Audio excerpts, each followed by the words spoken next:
এরপর ফুটবল খেলা দেখা হালাল নাকি হারাম। শরীয়তের দৃষ্টিতে এই বিষয়ে আমাদের কোনো সমাধানে পৌঁছাতে হলে আগে কিছু গুরুত্বপূর্ণ বিষয় স্পষ্ট থাকা দরকার। কোরআন এবং হাদিসে ভালোভাবে বুঝো, কোরআন এবং হাদিসে ফুটবল দেখা হারাম নামে সরাসরি কোনো নস বা স্পষ্ট দলিল নেই।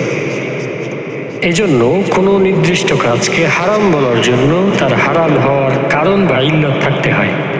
কিন্তু কথা এখানে শেষ নয়। শরীয়তের অন্য একটি মূলনীতি হচ্ছে, যখন কোনো কাজে হালাল বা হারাম হওয়ার ব্যাপারে শরীয়তে স্পষ্ট কোনো উল্লেখ থাকে না, তখন অন্য একটি মূলনীতি, অন্য একটি প্রিন্সিপাল কাজ করে। সেটা হচ্ছে, যখন ওই কাজের মধ্যে হালাল বা হারাম হওয়ার এলিমেন্টগুলো পাওয়া যায়, হারাম বা হালাল হওয়ার কাজগুলো পাওয়া যায়, তখন সেই অনুযায়ী সেটাকে কনসিডার করা হয়। যদি সেই কাজের মধ্যে হারাম কোনো অ্যাক্টিভিটি থাকে তাহলে সেটা হারাম, যদি হালাল অ্যাক্টিভিটি থাকে তাহলে হালাল। তবে ফুটবল খেলা দেখার ব্যাপারে আমি কিছু পয়েন্ট উল্লেখ করব। আশা করি এটা থেকেই ক্লিয়ার হবে ইনশাল্লাহ যে ফুটবল খেলা দেখা আমাদের জন্য হালাল নাকি হারাম। পয়েন্ট নাম্বার 1, দুনিয়ার খেলায় মগ্ন হয়ে আখিরাতকে ভুলে যাওয়া। আল্লাহ তাআলা বলেন, ইআলামু আন্নামাল হায়াতুদ দুনিয়া লাইবুন ওয়া লাহু ওয়া যিনাতুন ওয়া তাফাখুরু বাইনাকুম। জেনে রাখো, দুনিয়ার জীবন কেবল খেলতামাশা, বিনোদন, সৌন্দর্য প্রদর্শন আর পারস্পরিক গর্বের বস্তু ছাড়া কিছুই নয়। এরপর আল্লাহ তাআলা আরো বলেছেন, আমাল হায়াতুদ দুনিয়া ইল্লা লাইবুন ওয়া লাহু। দুনিয়ার জীবন তো শুধু খেলতামাশা, এই ব্যতীত আর কিছুই নয়। ভেবে দেখুন, আজ বিশ্বকাপ এলে আমাদের অনেকের রাত জাগা শুরু হয়। নামাজের চেয়ে ম্যাচ গুরুত্বপূর্ণ হয়ে যায়। কোরআনের চেয়ে খেলোয়াড়দের পরিসংখ্যান বেশি মুখস্থ থাকে। প্রশ্ন হলো, নিজের বিবেককে প্রশ্ন করুন যে আমাদের হৃদয় আসলে কার জন্য স্পন্দিত হচ্ছে? আল্লাহর জন্য নাকি দুনিয়াবি খেলোয়াড়দের জন্য, যার মধ্যে হারামের সয়লাব? পয়েন্ট নাম্বার 2, জুয়া। বিশ্বকাপের অবিচ্ছেদ্য বাস্তবতা হচ্ছে জুয়া। আল্লাহ তাআলা বলেছেন, ইয়া আইয়ুহাল্লাযীনা আমানু ইন্নামাল খামরু ওয়াল মাইসিরু ওয়াল আনসাবু ওয়াল আজলামু রিজসুম মিন আমালিশ শাইতান ফাজতানিবুহু লাআল্লাকুম তুফলিহুন। হে ঈমানদারগণ, মদ, জুয়া, মূর্তি আর ভাগ্য নির্ণয়ের তীর, এই সবই হচ্ছে শয়তানের অপবিত্র কাজ। So abstain from this that you may prosper। এগুলো থেকে দূরে থাকো যেন তোমরা সফল হতে পারো। তা আমরা যদি জীবনে সফলতা চাই, এখন জীবনে পর জীবনে, তাহলে আমাদের এর থেকে দূরে থাকতে হবে। সিম্পল। বিশ্বকাপ চলাকালে বিশ্বের ইতিহাসে সবচেয়ে বড় জুয়ার বাজারগুলোর একটি সক্রিয় থাকে। আপনারা জানেন কিনা জানি না। কেউ সরাসরি জুয়া খেলুক বা না খেলুক, একজন মুসলিমকে অন্তত এই উপলব্ধি করতে হবে যে এই আয়োজনের একটি বড় অংশই হচ্ছে জুয়া। এই আয়োজনের বড় অংশ জুয়া শিল্পের সাথে ওতপ্রোতভাবে সম্পৃক্ত।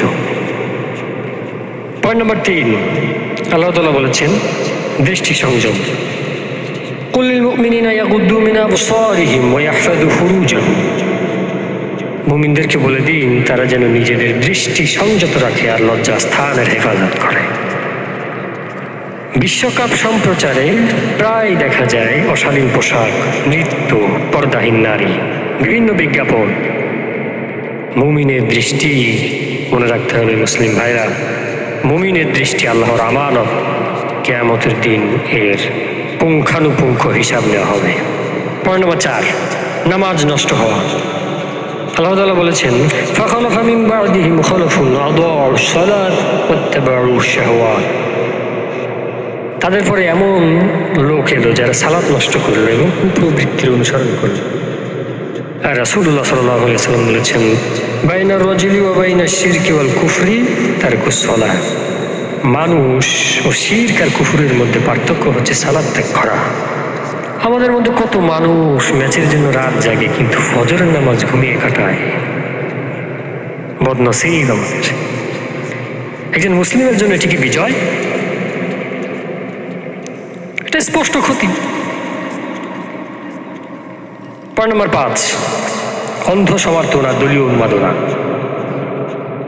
আল্লাহ তাআলা বলেছেন, ইন্নামাল মুমিনুনা ইখওয়া। মুমিনরা হচ্ছে পরস্পর ভাই। আর রাসূলুল্লাহ সাল্লাল্লাহু আলাইহি ওয়াসাল্লাম বলেছেন, দাউহা ফাইন্নাহা মুনতিনা। এই ধরনের অন্ধ পক্ষপাতিত্ব ছেড়ে দাও, কারণ এটি দুর্গন্ধময়, কদর্য। আজকাল আমাদের মধ্যে খুব কমন, কেউ আর্জেন্টিনা, কেউ ব্রাজিল, কেউ অন্য দলের কারণে ঝগড়া, গালাগালি, সম্পর্ক নষ্ট, খুনোখুনি। কিন্তু কিয়ামতের দিন এই মেসি, নেইমার বা অন্য কোনো দলের খেলোয়াড় কি আমাদের পক্ষে সাক্ষ্য দেবে? নম্বর 6, রাসূলুল্লাহ সাল্লাল্লাহু আলাইহি ওয়াসাল্লাম বলেছেন, লা তাজুলু কদমা আবদিন ইয়াওমাল কিয়ামাতি হাত্তা ইউসআলা আন উমরিহি ফীমা আফনা। কিয়ামতের দিন বান্দার দুই পা সরবে না যতক্ষণ না তার জীবন কোথায় ব্যয় করেছে সেই সম্পর্কে জিজ্ঞাসা করা হবে। তিনি আরো বলেছেন, নি'মাতানি মাগবুরুন ফীহিমা কাসীরুম মিনান নাসি আস-সিহহাতু ওয়াল ফারাগ।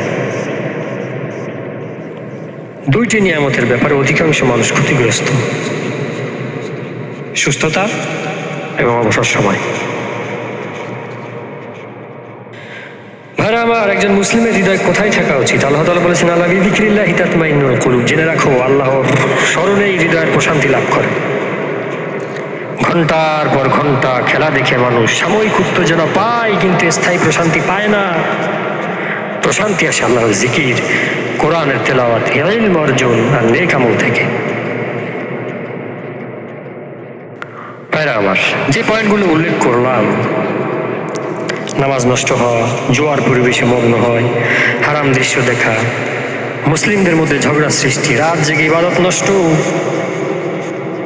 আখিরাত ভুলে যাওয়া, এই অ্যাক্টিভিটি, এই কাজগুলো যখন কোনো কিছুর মধ্যে প্রবেশ করে তখন সে বিষয়টি হারাম হয়ে যায়, স্পষ্ট হারাম। ফামান ইত্তাকা শুবহাতি ফাকাদ ইস্তাবরা লিদীনিহি ওয়া ইরদিহি। যে সন্দেহজনক বিষয় থেকে বেঁচে থাকে সে তার দিন ও সম্মানকে নিরাপদ রাখে।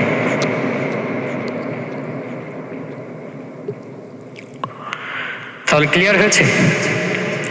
বুঝতে পেরেছি আমরা যে ফুটবল খেলা হালাল নাকি হারাম? আল্লাহুম্মা জাআলনা মিন মুহাফিযিনা আলাস সালাহ ওয়া মিনাল যাকিরিনা লাকা কাসীরা ওয়া মিনাল ফাইজিনা ইয়াওমাল কিয়ামাহ। সুবহানাকাল্লাহুম্মা আশহাদু আল্লা ইলাহা ইল্লা আনতা আস্তাগফিরুকা ওয়া আতুবু ইলাইক।